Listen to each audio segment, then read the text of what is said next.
Jogo isolado hoje do Campeonato Brasileiro, né, Vinícius Bueno? Exato, com transmissão aqui da Rádio Bandeirantes, porque a partir das 6 horas o Paulo do Vale já vai comandar o Concentração, porque na sequência tem jogo importante do Peixão na Vila Belmiro. O Santos recebe a equipe do Atlético Paranaense. Eu particularmente estou numa expectativa muito grande para esse jogo, porque o Santos já tem uma cara de Fernando Diniz. E o Atlético Paranaense largou muito bem no Campeonato Brasileiro. Se vai ter fôlego ou não para seguir até o fim do campeonato na parte de cima da tabela, a gente não sabe, mas volto a dizer, é um jogo muito interessante, um jogo isolado do Campeonato Brasileiro. E depois desse jogo do Peixão, como já dissemos há pouco, tem Copa América aqui para definição do adversário do Brasil na final. E se vencer, o Atlético Paranaense assume a liderança do campeonato. Sim. De maneira momentânea. A gente sempre tem que lembrar que o Bragantino tem um jogo a menos em relação ao Atlético Paranaense, mas ainda assim, em caso de vitória do Furacão, a equipe de Curitiba fica... O Atlético tem um jogo a menos. O Atlético tem um jogo a menos em relação ao Bragantino, e em caso de vitória fica nessa liderança momentânea. Esse jogo do Atlético, eu acho que é contra o Flamengo, se eu contra não me engano, o Flamengo, não é? Que é um jogo a menos.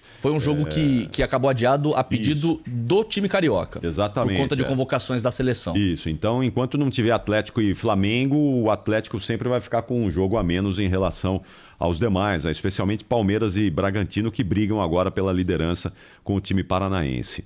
Ô Vini, tem informação da Fórmula 1 também, não é? Exato, até porque mais uma vez tivemos um grande prêmio cancelado. E pelo segundo ano consecutivo, o GP da Austrália de Fórmula 1 acabou cancelado. A gente sempre tem que destacar que nesse momento de pandemia a Fórmula 1 foi um case de sucesso, de conseguir montar uma bolha de controle. Mas ainda assim, com esse controle rigoroso, já desde o ano passado, alguns GPs foram cancelados, não foram realizados, e tem essa situação inusitada do GP da Austrália já não ter ocorrido na última temporada e agora mais uma vez cancelado. Ele havia sido adiado em março, era um GP que ocorreria só na reta final, seria o penúltimo grande prêmio, no fim do calendário, mas agora essa definição de que ele não vai mesmo ocorrer. Em novembro, não é? Seria em novembro o grande prêmio da Austrália, e veja só, não é? A Austrália está num enfrentamento, se for comparar com a gente aqui, muito mais tranquilo, não é? Proporcionalmente morreu muito menos gente na Austrália do que no Brasil. Mas há um aumento do número de casos nesse momento na Austrália. Então, com 4 meses de antecedência, ele já falou, não tem. Não vai ter Fórmula 1 aqui em novembro, já cancelaram. E aqui no Brasil a gente já vendeu todos os ingressos para o Grande Prêmio do Brasil, que vai acontecer em novembro também. Tomara que a gente consiga fazer em boas condições, né? Eu estou torcendo muito para que isso aconteça, para que a gente possa começar a recuperar aqui. Mas são cenários distintos, diferentes, com enfrentamentos diferentes, Brasil e Austrália com a Fórmula 1 nesse momento. Lá desde o início, as medidas de restrição na Austrália foram rigorosíssimas e continuam. Muita. Tinham afrouxado um pouquinho, mas com o surgimento de alguns casos, começaram a fechar tudo de novo. Bom, hoje também tem jogão pela Eurocopa, né, Vinícius? E você vai torcer para quem, Silvane? Itália ou Espanha? Itália. Itália? Aliás, acho que a Itália chega muito forte, com grande possibilidade de conquista de título. Está jogando muito bem. Está jogando demais. Está com sorte, está melhorando ao longo do campeonato, mas eu vou torcer para a Itália. E você sabe que o fato do campeonato italiano estar cada vez mais ofensivo é uma ótima notícia para a seleção, porque a Itália sempre foi muito forte defensivamente falando, mas com a base da Atalanta, que tem dado show já há muito tempo nos últimos campeonatos da Europa, essa seleção está muito forte do meio para frente.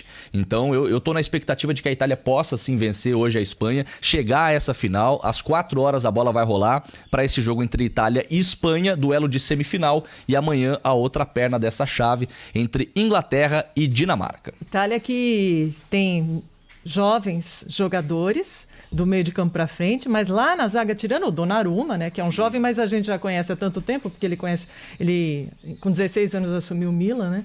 Mas na zaga o Bonucci e o Chiellini, né? O que o Chiellini jogou a última partida foi um negócio monstruoso, né? Jogou demais mesmo. Bom, acho que a Itália passa. Eu também fico aí com o palpite da Itália para avançar à final, muito provavelmente contra a Inglaterra. Já pensou em Inglaterra e Itália em Wembley? Né? Vai ser sensacional mesmo. Vamos ver se a gente consegue. E a Dinamarca, não é que teve aquele drama do Eriksen logo na estreia, na primeira rodada, e o time se fechou ali, se juntou, mas acho que agora contra a Inglaterra não consegue mais, não vai ser, não tem mais força para ir à final. Mas vamos ver, a gente vai acompanhar tudo isso aí de pertinho. Valeu, Vini. Valeu, Capri. Boa terça aí para você. São 6 horas e 41 minutos.